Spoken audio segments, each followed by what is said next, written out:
Jam grua. Statusi politik, social, ekonomik dhe kulturor i gruas shqiptare. Jam grua. Përvoja integruese. Balanca sociale dhe gjinore. Jam grua. Ju përshëndes të gjithëve miq të Radio Tiranës dhe ju ftoj edhe sot në emisionin Jam grua me një tjetër personazh, që vjen për herë të parë në këtë studio, madje për herë të parë në Radio Tirana, ndërkohë që ka disa herë të para me vete. Është një grua e re, por që ka ngjitur hap pas hapi shkallë të larta në jetën akademike. Në fillim pedagoge, më pas dekane dhe që nga viti 2016 është rektore e Universitetit Publik Aleksandër Mojsiu Durrës, duke qenë kështu e para rektore në historinë e universiteteve shqiptare. Pra në studio këtë çaste jam me profesoresh Kseanela Sotirovski. Përshëndetje dhe mirë se vini. Shumë kënaqësi profesoresh që ju kam në studio. Kënaqësia është shumë e madhe ime. Miq të nderuar, është hera e parë në këtë emision të kemi një rektore, ndërkohë që është e para rektore grua në historinë e arsimit të lartë shqiptar.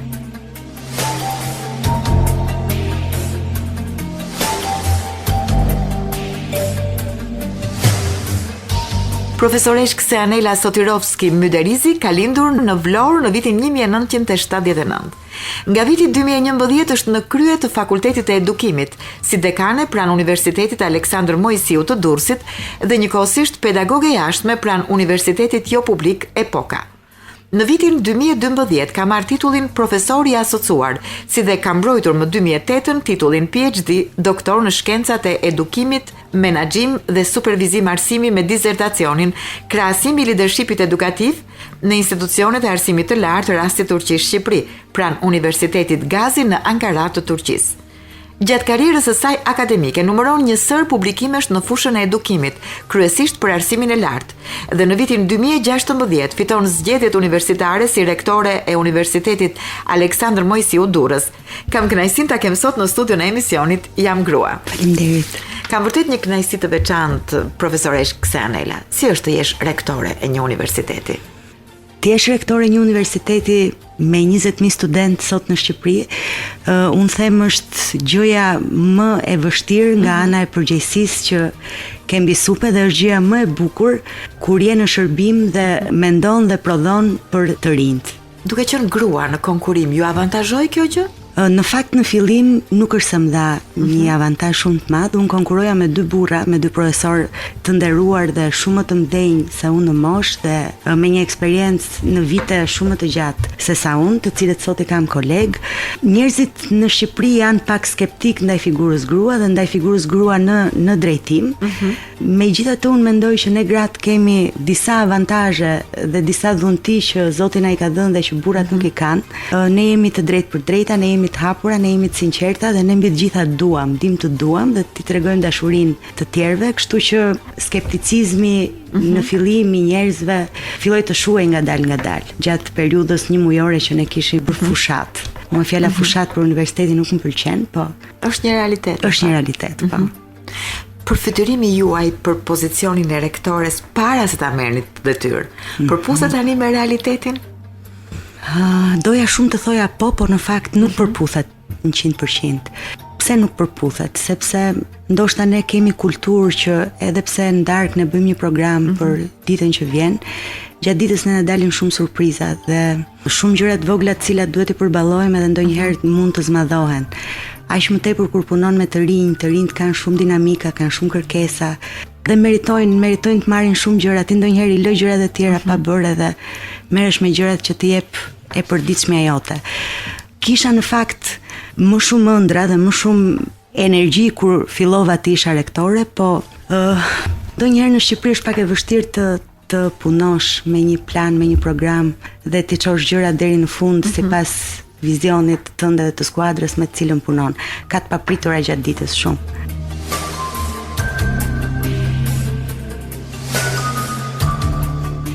Apo fryn pak erë gruaje në Universitetin Aleksandër Mojsiu të Durrësit?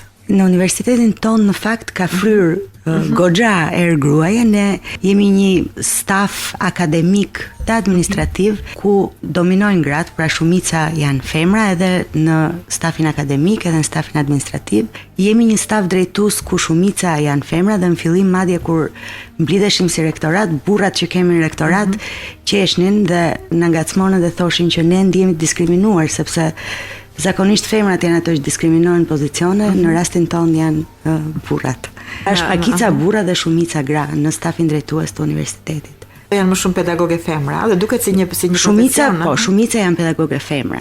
E keni më të lehtë atëherë që të drejtoni? Në fakt unë nuk është se i ndaj njerëzit në femra dhe në meshkuj, me të dy gjinit shkoj shumë mirë, madje ndonjëherë më kritikojnë dhe më thonë që me burrat shkon më mirë se sa me gratë, po jemi një staf themun energjike dhe dim të komunikojmë me njëri tjetrin.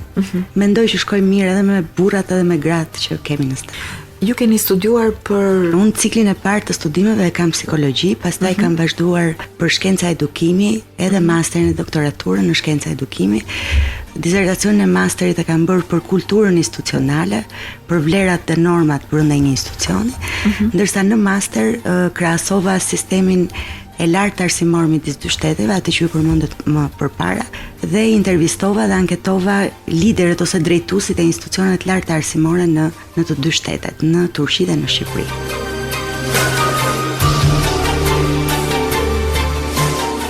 Orientimi akademik, si erdhi tek ju? Ka qenë një zgjedhje apo një detyrim?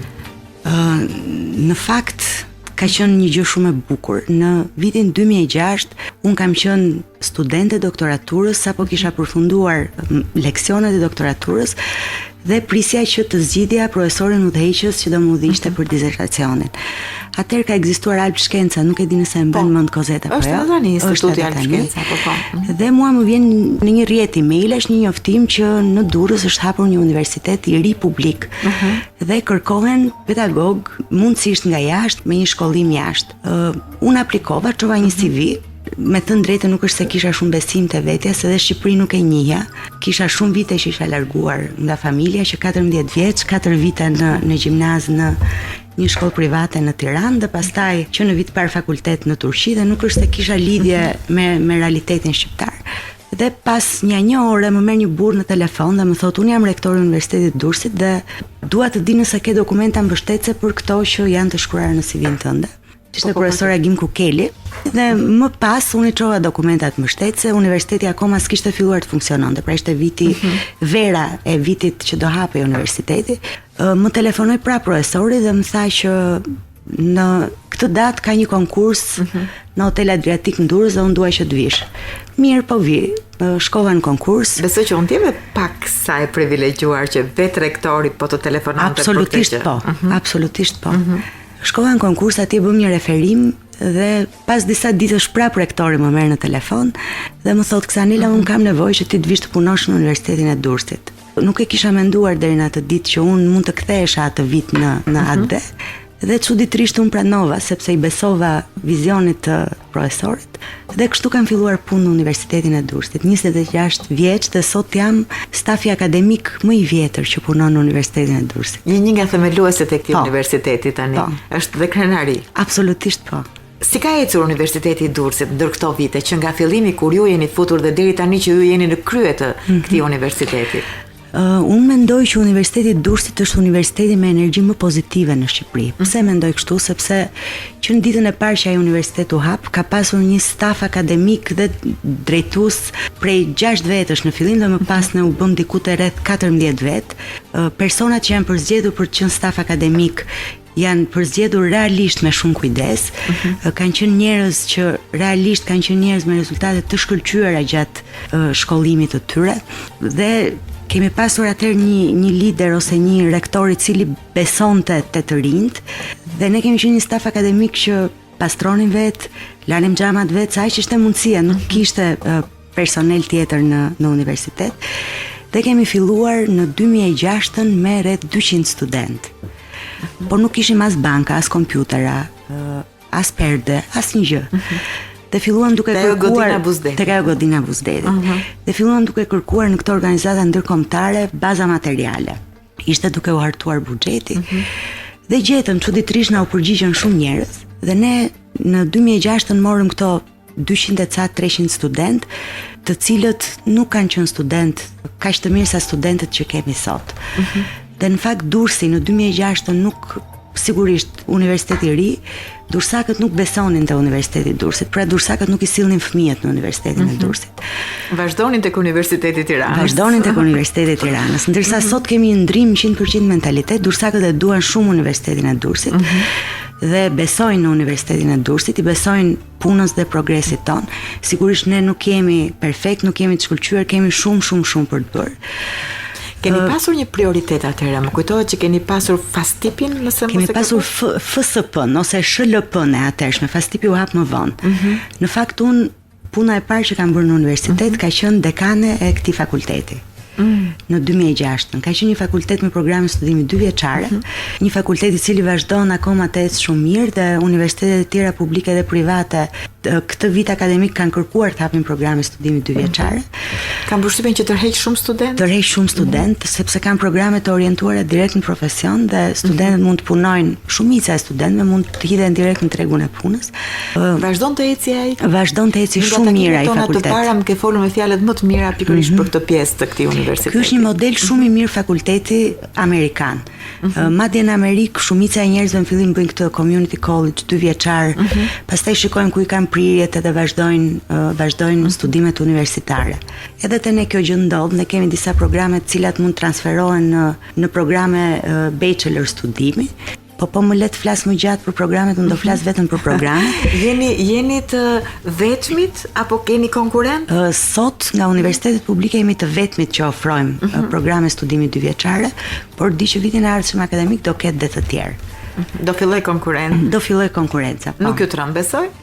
Jo, unë mendoj që çdo universitet publik në Shqipëri ka disa gjëra të caktuara që i bën shumë mirë dhe që ditë të lulëzoj shumë mirë në fushat caktuara, kështu që Universiteti i Durrësit në fakt edhe vjet ka qenë universiteti i dytë publik më i kërkuar në Shqipëri nga klikimet e studentëve. Dhe në pranime ka qenë universiteti mbas mjekësisë, universiteti i dytë që ka përmbushur kotat e kërkuara nga universiteti në nivelin 99.2%. Pra ne kemi plotësuar gjitha kuotat që kemi pasur dhe ka qenë një nga universitetet më të kërkuara dhe ka qenë një nga universitetet ku nota mesatare në hyrje është rritur shumë në krahasim me vitet e kaluara. Ne vjet në Fakultetin e Edukimit kemi një notë mesatare 8.37, në rang fakultetin e biznesit ose të ekonomisë mbi 8.2, tek infermieria mbi 8.3, pra kemi nota mesatare në hyrje në rritje signifikante të studentëve. Këto janë ato që si thua të bëjnë krenare pikërisht për periudhën që drejton këtë universitet? Këto janë arritjet më të mëdha gjatë kësaj periudhe? Jo, në fakt unë nuk mendoj që kjo vjen nga unë. Unë mendoj që kjo vjen sigurisht nga gjithë ne, nga i gjithë stafi, nga puna e gjithë stafit. Dhe vjen sepse çdo institucion ka një kurb zhvillimi dhe mund ne tani jemi drejt shkuarjes së kulmit të zhvillimit. Është rritur besueshmëria ndaj institucionit, mendoj unë. Janë rritur aktivitetet që bëhen brenda institucionit, është rritur vëmendja që i jepet studentëve. Pra ka shumë arsye. Jam grua. Profesoresh, çfarë ka ndryshuar në jetën tënde që nga momenti që je zgjedhur rektore deri më tani? Gjëja që më ka trembur më shumë kur bëra rektore ishte ndryshimet që do sillte rektorliku në jetën time personale. Unë me forcë mundohem brenda vetes që mos të ndryshoj gjëra, duke nisur që nga rutina e përditshme e jetës time, duke nisur që nga miqt që unë takoj çdo mbasdite. Megjithatë do apo s'do, domosdoshmërisht disa gjëra ndryshojnë, por nuk mund të them që gjëra të mëdha kanë ndryshuar. Nuk kanë ndryshuar gjëra të mëdha nuk kanë ndryshuar në përditshmërinë time. E ke pasur të vështirë të bësh balancën midis punës profesionale dhe asaj familjare? Jo. Unë edhe sot rria sa ria me fëmijët, nuk më ka ndryshuar asgjë në kohën që kaloj me ta. Ndoshta jam pak më e menduar dhe më e ngarkuar se sa më përpara, po për këtë bëj luftë me veten. Pra mundohem që kur të shkoj në shtëpi mos të jem akoma duke menduar gjërat që më kanë ndodhur gjatë ditës. është betejë, po kjo është betejë me veten. Në fakt ju jeni bashkëshorte e një mjeku, madje një kirurgu. Kjo gjë lehtëson, vështirëson. Si i ruani raportet? Kjo gjë patjetër që vështirëson, gjithmonë familje kam qenë unë njeriu që jam marrë me fëmijët më tepër se sa Tani. Megjithatë mundohemi që kur unë nuk jam, Tani të jetë, pra nuk angazhojmë një njeri të Ka qenë tret në shumë. Ka qenë shumë mbështetës. Tani është një njeri që nuk flet shumë, pra nuk bën hartime shumë të gjata dhe nuk bën fjalime motivuese shumë të gjata, po ka veprime shumë motivuese. Dhe nëse unë në fillim isha shumë skeptike, jam pak e re, edhe pse bota gjërat i bën kur është i ri, megjithatë unë e kisha, ndoshta kultura jonë nuk e pranon. Fëmijët janë të vegjël, si doja dal. Tani ishte ai që thoshte duhet ta provosh. Sepse ka disa gjëra që një herë në jetë të përputhen dhe duhet i bësh. Unë mendoj që ti doja arish, po nuk e arrite, jeta vazhdon dhe nuk ka asnjë gjë të çuditshme, do ta provojmë prapë. Mjafton që tentove. Sa vite numëron martesa juaj? 12. Si jemi njohur me ta? Si jemi njohur me Tanin? Unë në Durrës nuk njeh askënd. Pra, unë isha një vajzë e lindur në Vlorë, e shkëputur që në klasë të 8, me një familje me 2 prindër që nuk kishin asnjë farefis përveç një motre babai në Vlorë. Unë maman e kam nga Përmeti, baban e kam nga Prespa e Korçës. Pra në Durrës nuk kisha asnjë njohje dhe ne ishim këto 6 vetët që fola pak më përpara, që rinim gjithë ditën bashkë dhe flisnim për universitetin, për kurrikulat, për bankat e tjerë. Ne atëherë kërkonim një profesor të shkencave mjekësore, sepse kishim programin e studimit të infermieri dhe kërkuam nga Spitali i Durrësit mjekun me mesatare më të lartë. E mjeku me mesatare më të lartë rezultoi që ishte Tani me mesatare 10.00 dhe e morëm në intervistë Tanin dhe Tani filloi të ishte pedagog i jashtëm në Universitetin e Durrësit, aty e njohur, aty filloi. Kush propozoi pari? Asnjë nga ne në fakt nuk propozoi. Ishte pa propozim. Ishte natyrshëm. Se nga përshkrimi që i bën temperamenteve krijohet ideja sikur profesoresha e ka bërë hapin e parë. Jo, nuk kam qenë unë. E nuk do kisha turp ta thoja, po nuk kam qenë unë. Ashtu. Ja. Po kur erdhi djali i parë në jetën tuaj, çfarë ndryshoi? Në fakt mendoj që ka ndryshuar perceptimi im për jetën. Nuk doja më gjërat që doja më përpara, po doja vetëm djalin. Dhe unë me Nartin kam qenë shumë e lidhur dhe vazhdoj akoma të jem shumë e lidhur. Erdhi në një kohë të jetës time që unë as e mendoja kur të isha nën, nuk isha e vogël, isha 28, 27 e gjysmë, 28 vjeç. Pra kisha moshën për të bërë nën, mendoj moshën biologjike, por ishte surprizë për mua. As nuk isha lexuar ndonjëherë për praktikimin e të qenurit nën. Megjithatë ishte ndjenja më e bukur që unë kam përjetuar dhe nuk e dija derisa linda. Ka ndryshuar pika ime e referimit, ka ndryshuar... E përmbysi domethënë jetën personale. Po, e përmbysi. Unë isha ai njeri që thosha që njeriu në fillim duhet mendoj për veten, duhet doj veten, edhe në teori akoma e them, po nuk e arrit dot këtë me çunat. Ata e kalojnë veten. Po i vogli ndryshoi gjë apo gjërat rodhën në rutinë në përgjithësi? Me të voglin unë isha më e mësuar. U solla pak më ndryshe se sa u solla me Neartin. Me Neartin lexoja shumë, doja që çdo gjë ta bëja sipas librave. Lexoje domethënë, që të bëje prindim të duhet të referohesh leximeve. Patjetër, ju riktheva edhe një herë dhe lexoja, megjithatë pash pastaj që në praktik ato që lexonim nuk është se përputheshin totalisht, ndërsa me Elionin gjërat ishin më të thjeshta. Unë isha prindi trajnuar edhe i mora gjërat më lehtë. Megjithatë, unë me çunat nuk kam qenë mama, se i kam shumë afër njëri tjetrit, 2 vite diferencë. Nuk kam qenë mama o baboj, kam rritur vetë. Unë maman time e kam larg. Vjera më ka ndihmuar me orare të shkurtuara.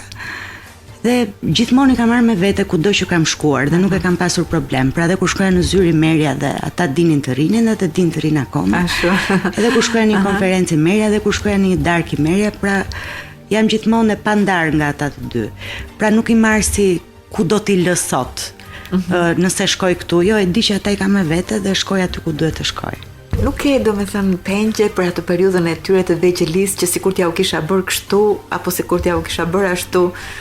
Jo, pengje të mëdha nuk kam, në fakt. Po të vogla? Nuk është se mbien gjë në mendje. Domethënë nëse do të kthehesh edhe një herë prapa, megjithëse ende i ke të vegjël, do të bëje të njëjtën gjë që ke bërë deri tani. Do doja të kisha luajtur një çik më shumë. Të luaje më shumë. Të kisha pak më shumë durim për të bërë lojra më shumë. Po, deri tani me atë çka po shoh te të dy çunat, shikoj që janë çuna që janë të zotët e vetes, le të them. Janë të vegjël, po ata sot din bëjnë makarona, din të hapin YouTube-in edhe të shikojnë receta dhe të thekin bukë, ta lyejnë me çokokrem edhe ta hanë. Nuk e din të lajnë edhe din të tekurosin, janë fëmijë të kollajshëm. Po çfarë i ka bërë kjo jetesa vetëm, ndoshta mungesa e ndihmës? Jo, i ka bërë ajo që unë kam qenë gjithmonë hajde t'i bëjmë bashk. Pra, do bëjmë punët e shtëpisë plurat njëri, ose i tregoja kur ishim ne të vegjël dhe mami dhe babi punonin. Mami me motrën i ndanim punët edhe unë bëja këtë dhe fillonim luanim që ti ke këtë zonën, unë kam këtë dhe unë kam këtë. Edhe ata din të marrin ndonjë plur, mundohen. Po, megjithëse janë djem. Që të bëjmë punë. Nuk e ke bërë me atë edukimin që janë djem, s'do ta bëjnë këtë. Jo, asnjëherë. Jo. Do doja të kisha 2 djem që ta ndanin jetën me bashkëtuesit e tyre. Mendon që shoqëria shqiptare vuan nga kjo gjë? Po, sigurisht edhe ne vuajmë. Mënyra se si jemi rritur në familjet tona, kjo është. Është tani bashkëpunues në familje? Sa i përket punëve të shtëpisë?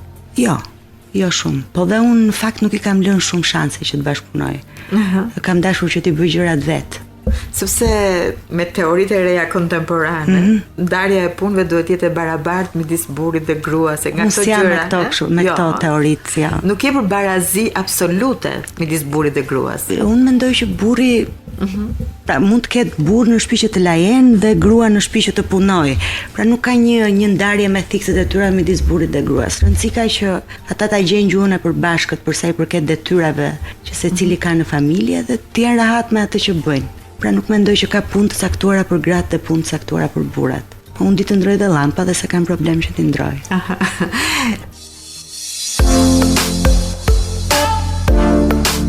Jam grua.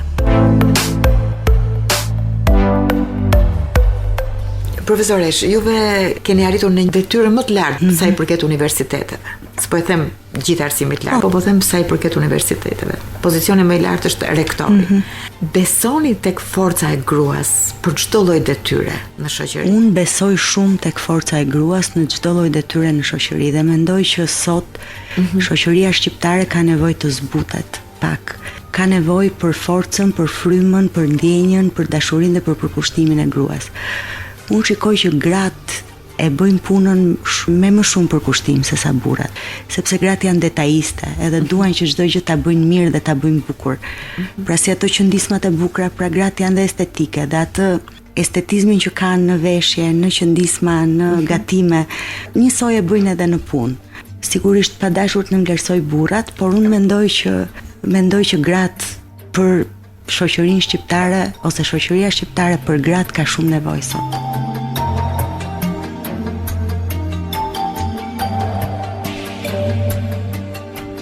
Po ndërkohë që gruaja arrin të bëhet rektore, ministre, deputete, ndërkohë ka gra që dhunohen, ka gra që vazhdojnë të kenë një lloj persekutimi mashkullor, deri në ekstrem. Çfarë ndodh me shoqërinë shqiptare, sipas mendimit tuaj?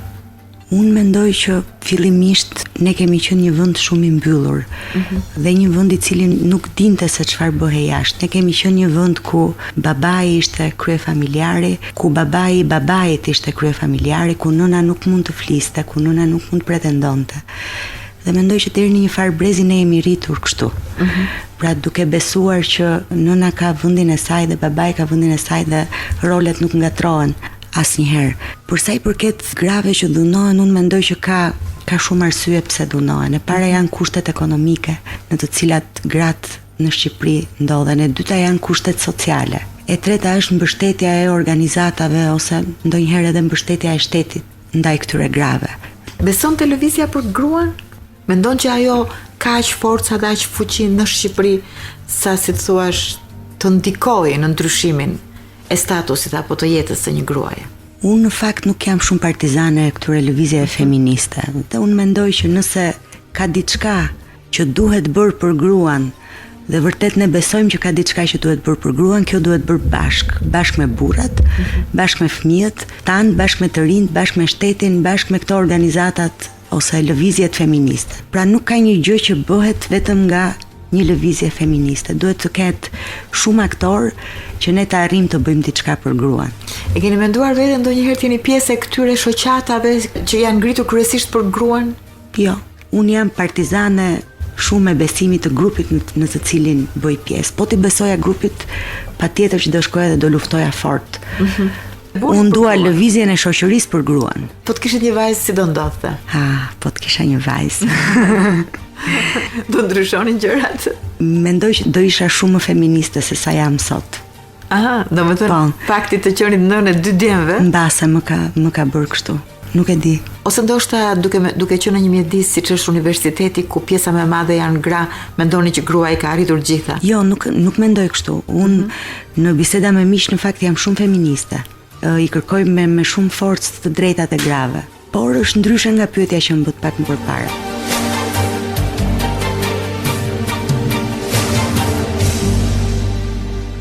Le të kthehemi pak tek Kseanela si Kseanel, jashtë akademisë. Çfarë ju pëlqen të bëni pas kohës së punës? Çfarë ju arkton? Të them një ditë rutinë timen, që është ditë e zakonshme që unë bëj 80% të rasteve. Në kohën kur ka shkollë, mbarojmë mësimet, pastaj dalim në një vend ku çunat kanë qef të dalin, rrim bashkë një orë, kthehemi në shtëpi, bëhemi gati për ditën tjetër, ndonjë film dhe flem gjumë. Kjo është dita ime normale. Në kohët kur pushojmë, dua që të shkoj në vende ku ka natyrë dhe më tepër pëlqej malin edhe fushat se sa detin, ndoshta nga që kam qenë gjithmonë fëmijë deti. Kam qef të shkoj në kinema, po kohët e fundit kemi parë gjithmonë filma për fëmijë. Kur kam shkuar, argëtohem shumë kur rim me miqt që ri gjithmonë edhe bisedojmë. Kjo është dita ime rutinë dhe e zakonshme.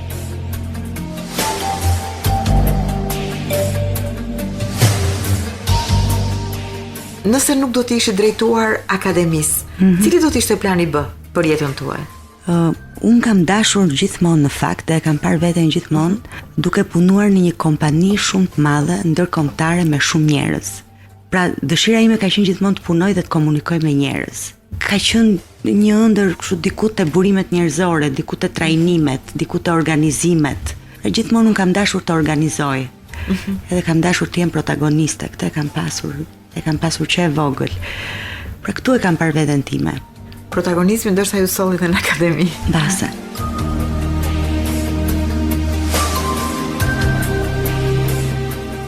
Cilat janë raportet që keni me studentët? Që në 2006, kur kam filluar punë në Universitetin e Durrësit, me studentët këtë përgjigje në fakt do jepte çdo kush, po unë me studentët kam raporte shumë të mira.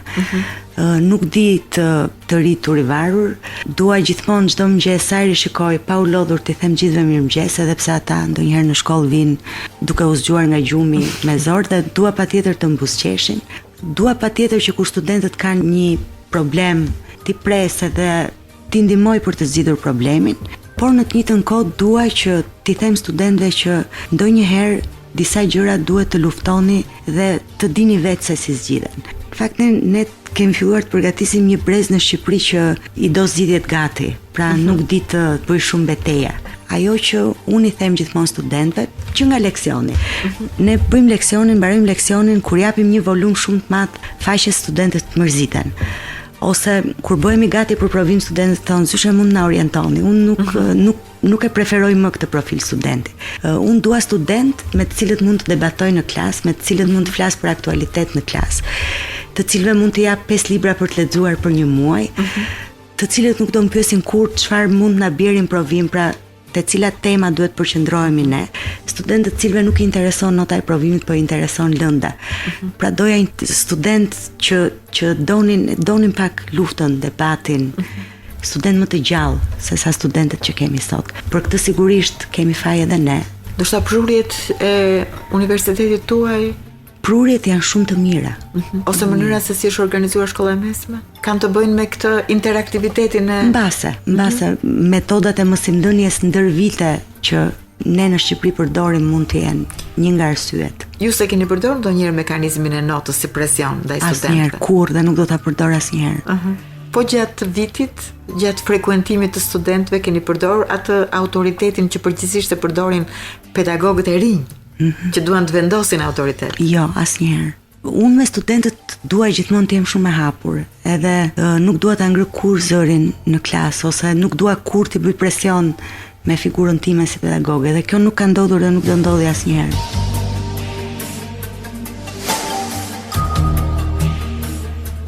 Mendoni që përputhet temperamenti juaj, kam parasysh i komunikueshëm, i sinqert, i dashur, tolerant, i thjesht, me detyrën e rektorit, se përgjithsisht kur kemi folur dhe kemi menduar diku rektori ka qenë hije rënd, mundësisht burr dhe jo grua, dhe në rastin tuaj ju është dashur ndoshta të, si thua, të impostoheni, ka pas raste të tilla? Në fakt, frika ime më e madhe kjo ka qenë, në kohën kur unë mora detyrën.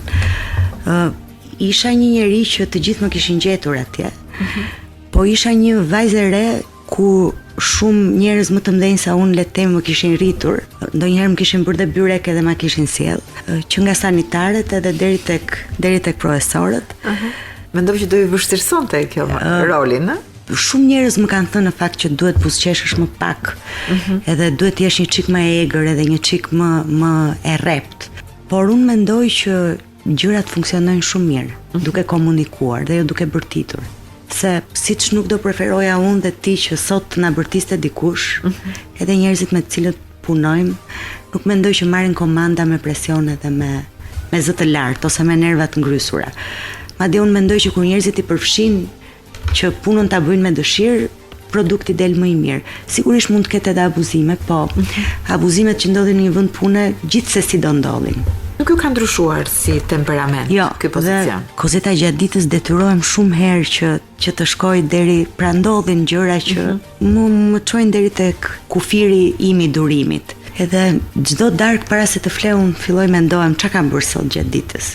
Edhe mundohem që mos ta ndryshoj temperamentin tim. Jam shumë mirë kështu siç jam. Me të vërtetë ndihem mirë.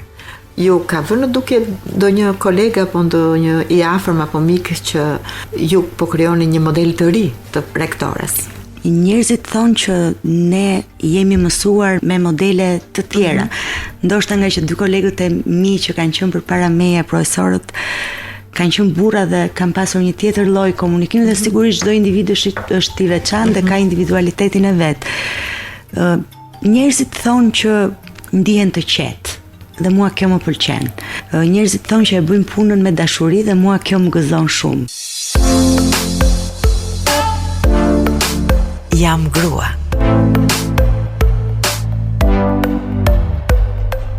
Cili është momenti më i vështirë që keni kaluar gjatë kësaj detyre? Momentet vështira ka pasur shumë në fakt. Po sikur mos të ndaj momentet e vështira. Fillimi në fakt ka qenë shumë i vështirë dhe tani e gjej ndonjëherë veten time duke bërë një gjë që më përpara do më dukej shumë e vështirë për ta bërë. Tani e them më thjesht, edhe ndoshta e them edhe më ftohtë se ç'e kam thënë më përpara. Sepse drejtuesi, mendoj unë, ose çdo kush nga ne, nuk mjafton që të jetë pozitive dhe çdo gjë ta thotë me pozitivitet edhe bukur edhe butë edhe mirë. Ka shumë momente në të cilat njeriu duhet të ndajë diçka. Pra, ne shqiptarët themi ndajmë mendjen, është shumë e vërtet. Sigurisht ne në universitet ndajmë mendjen simbas ligjit, akteve ligjore në ligjore simbas situatës, sepse jemi institucion ku kemi njerëz dhe edukojmë njerëz dhe rrisim njerëz, kështu që dhe gjendja sociale në cilën ndodhem na ndikon kur marrim vendime. Por kur je drejtues patjetër që ke dy palë dhe duhet të ndash diçka ku të dyja palët pretendojnë që kanë të drejtë, edhe ti patjetër në fillim mundohesha shumë që ti mbushja mendjen që çdo palë të dilte e kënaqur dhe të fitonim. Pra të gjenim një zgjidhje të përbashkët. Këto janë rastet mia më të vështira, pra kur duhet i them një palë jo dhe një palë po. Megjithatë mendoj që duhet bër për të mirën e punës. Jeni njëri që merrni vendime lehtë? Jo. Megjithatë jam njeri që marr vendime, nuk i zvaris gjërat, sepse kur i zvaris vuaj vet në fillim, edhe pastaj edhe të gjithë njerëzit që janë të përfshirë në vendimarrje. po nuk nxitohem. Dua që të mendohem mirë përpara se ta marr vendimin, sidomos kur ka të bëjë me njerëz. Deri ku do të shkojnë ambicjet tuaja? Do të kandidoni për një mandat të dytë? Është një zakon që kur fiton një mandat të parë sapo fillon punën, fillon të përgatitesh për një mandat të dytë. Unë po e pengoj shumë veten nga pra nuk dua që të mendoj dhe të veproj për të përfituar disa vota për të fituar një mandat të dytë. Dhe realisht të them që sot nuk mendoj që të kandidoj ose jo mbas 2 vjetësh. Është shumë herët për të thënë do kem ose jo një mandat të dytë. Në fakt janë njerëzit ata të cilët vendosin në universitete nëse do ketë rektori apo jo një mandat të dytë, kështu që mendoj që ka kohë akoma.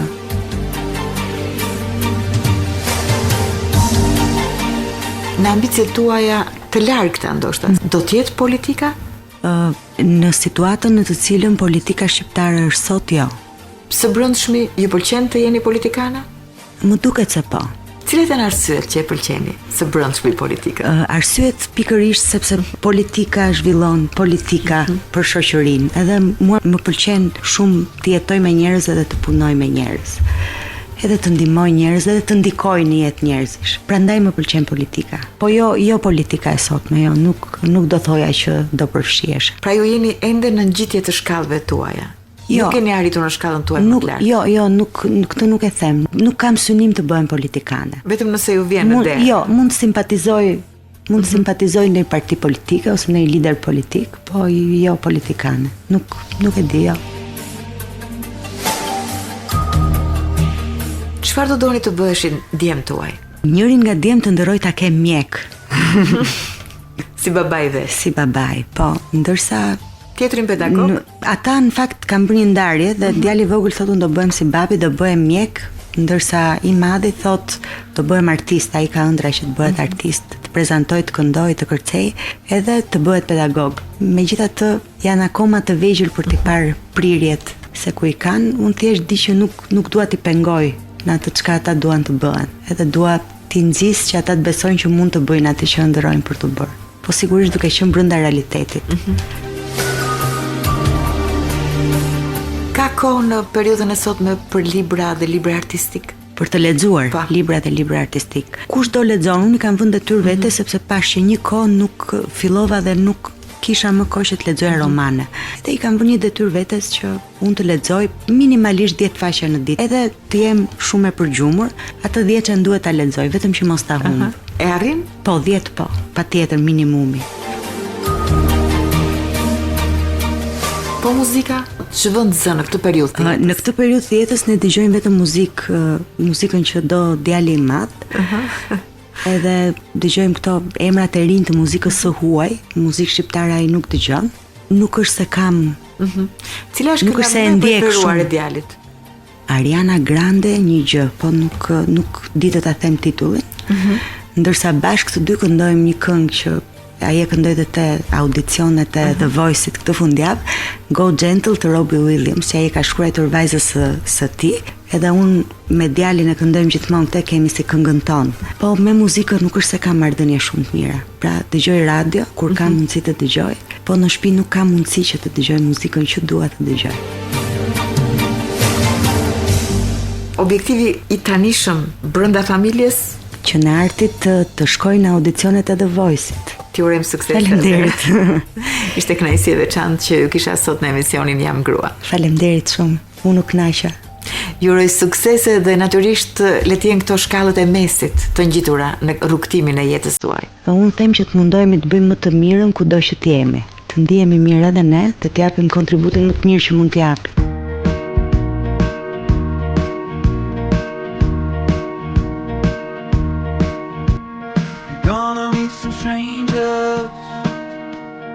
Welcome to the zoo. It's a disappointment, except for 1 or 2. Some of them are angry, some of them are mean. Most of them are twisted, few of them are clean. And when you go dancing with young men down at the disco, keep it simple. You don't have to kiss though.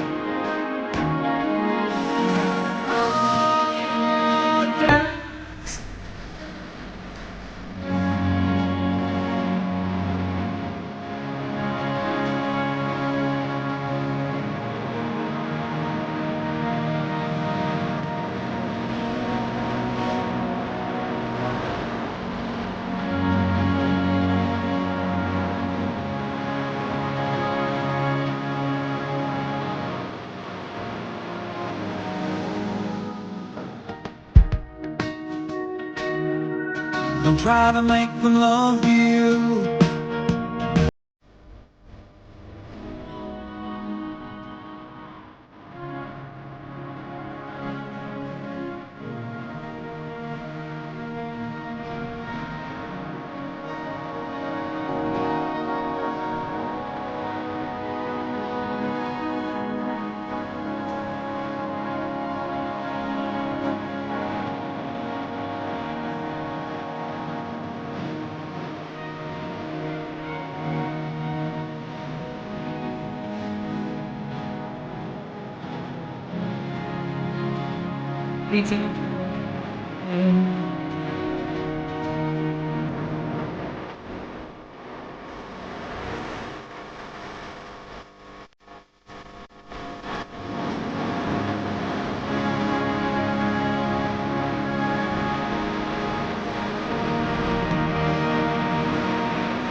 Miq të Radio Tiranës, ishte edhe për sot emisioni Jam Grua. Ju falenderoj shumë që na ndoqët së bashku me Rubinin dhe Redi Kriston. Ju uroj të kaloni një fundjavë të mrekullueshme. Jam Grua. Statusi politik, social, ekonomik dhe kulturor i gruas shqiptare. Jam Grua. Përvoja integruese. Balanca sociale dhe gjinore. Jam Grua.